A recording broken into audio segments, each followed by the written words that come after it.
Hello बच्चों, let's read out the question first. Find series are convergent or divergent.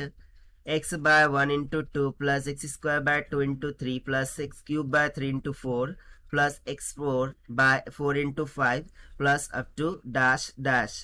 So यहाँ पर देखिए हमें एक सीरीज दे रखी है और हम बताना है whether the given series is convergent or divergent. तो चलिए हम स्टार्ट करते हैं की कॉन्सेप्ट से which we are going to use here for this question. So यहाँ पर हम कंसेप्ट लगाएंगे कन्वर्जेंट एंड डाइवर्जेंट का. तो सबसे पहले मैं यहाँ पर कंडीशंस बता देता हूँ फॉर कन्वर्जेंट. सो कन्वर्जेंट के लिए क्या कंडीशंस होती है कि लिमिट विल एग्जिस्ट. ठीक है, कन्वर्जेंट के केस में लिमिट क्या होती है, एग्जिस्ट करती है. यदि लिमिट एग्जिस्ट कर रही है दिस मीन्स टू से कि गिवन सीरीज फाइनाइट सीरीज है, और यदि वो फाइनाइट सीरीज है तो summation of i varying from 1 to infinity a of i term this will be equals to sum होगा.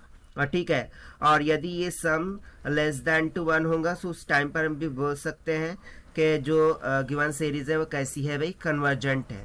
ठीक है, अब उसी तरीके से मैं यहाँ पर सेकंड केस डिस्कस करा देता हूँ डाइवर्जेंट का. ठीक है, सो डाइवर्जेंट के केस में हम जानते हैं टोटली इसका अपोजिट होगा कि जो लिमिट है वो एग्जिस्ट ही नहीं करेंगी. राइट, यानी कि लिमिट नॉट एग्जिस्ट. यदि लिमिट एग्जिस्ट नहीं कर रही है दिस मीन्स टू से कि जो सीरीज होंगी वो इनफाइनाइट हो जाएंगी. ठीक है, सीरीज विल बी इनफाइनाइट.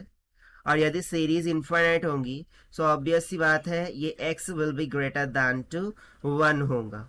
तो भाई इसी कंसेप्ट का यूज़ करते हुए हम देखते हैं फिर सोल्यूशन से. सो यहाँ पर हम नहीं लिख सकते हैं, let's start with the next page. So हम लिखते हैं सबसे पहले तो गिवन सीरीज को, that is x by 1 into 2. ठीक है, प्लस में x square by 2 into 3 plus में x cube by 3 into 4. Okay, 3 into 4 plus में x raise to 4 by 4 into 5 plus it is up to dash dash. तो देखिए series को देखने से ही हमें पता चल जा रहा है कि यहाँ पर टर्म्स कैसे चल रही है. तो देखिए हम नोट करेंगे u ऑफ n जो कि बेसिकली इस एक्सपांशन को रिप्रेजेंट कर रहा होगा. तो देखिए क्या चल रहा है, ऊपर तो simply x raise to power n चल रहा है और डिनोमिनेटर में क्या चल रहा है, तो n प्लस का 1 चल रहा है. ठीक है ना, देखने से ही हमें पता चल रहा है, क्योंकि यदि मैं यहाँ पर n का वैल्यू 1 रखूँ सो एक्स रेस टू पावर 1 हो जाएगा, फिर 1 प्लस 1, फिर उसके बाद 2 रखूँ तो अगले टर्म, और इस तरीके से फर्दर टर्म हमें मिलती जाएंगी. तो यहाँ से देखिए यदि u ऑफ n टर्म ये हो सो हम कैलकुलेट करता है यहाँ से u of n divided by u of n minus 1 term का रेशियो. ठीक है, so this will be equals to क्या हो जाएगा, x raise to power n divided by n, और यहाँ पर n माइनस का 1 रखना है. दैट मीन्स टू से सबसे पहले u ऑफ n टर्म को मैंने रख दिया, और इसके डिविडेंड में क्या होगा, x raise to n minus का 1 डिवाइडेड बाय यहाँ पर हो जाएगा n माइनस का 1, और यहाँ पर n माइनस का 1 और प्लस का 1 ऑलरेडी यहाँ पर था. ठीक है ना, प्लस का 1, सो प्लस 1 माइनस 1 यहाँ से कैंसिल आउट हो गया. So this will be equals to कितना आ जाएगा, n माइनस का 1 डिवाइडेड बाय n प्लस का 1, और x रेस टू n से x raise to n cancel हो गया, और ये जो x है वो न्यूमरेटर में चले जाएगा और क्या हो जाएगा, x के बराबर.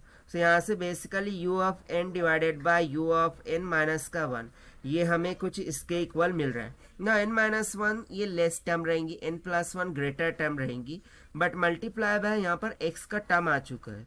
सो इस कारण से हम एग्जैक्टली बोल नहीं सकते कि whether the series is convergent और डाइवर्जेंट, क्योंकि यदि value of x will be less than to 1 होता है सो उस टाइम पर हम बोल सकेंगे कि जो गिवन सीरीज है वो कैसी है भाई, कन्वर्जेंट है.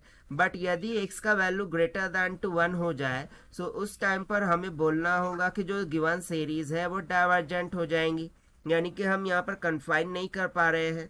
सो इसके लिए हमें क्या करना होगा, x का वैल्यू 1 सब्सटीट्यूट करके देखना होगा. So let's say substitute the value of x is equals to 1. सो हम x इज इक्वल्स टू 1 इसको सब्सटीट्यूट करके देखते हैं कि सीरीज क्या आती है. ठीक है, तो यहाँ सीरीज क्या हो जाएंगी, 1 माइनस का 1/2 प्लस में 1/2 माइनस का 1/3, देन प्लस में 1/3 माइनस का 1/4, प्लस में it will be up to that dash. So ये कहाँ तक आएगा, राइट यदि मैं इस सीरीज को देखूँ, सो ये सीरीज का जो सम है वो कहाँ तक आ रहा होगा, सो this will be nothing but plus 1/n minus का 1/n प्लस का 1, प्लस में अप टू डैट डैश। ठीक है, सो इससे हमें समझ में आ रहा है कि जो सम ऑफ द सीरीज होगा, ठीक है ना, sum of the n term of the series, this will be nothing but 1 minus का 1/n प्लस 1 आएगा, यानी ऑब्वियस सी बात है लेस देन टू 1 होगा।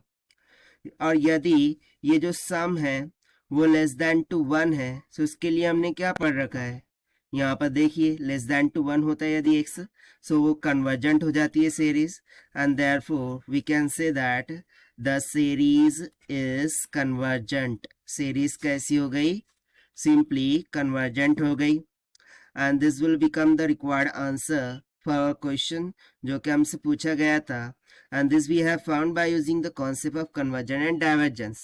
So this is the required solution. I hope you understood well. Best of luck. Thank you.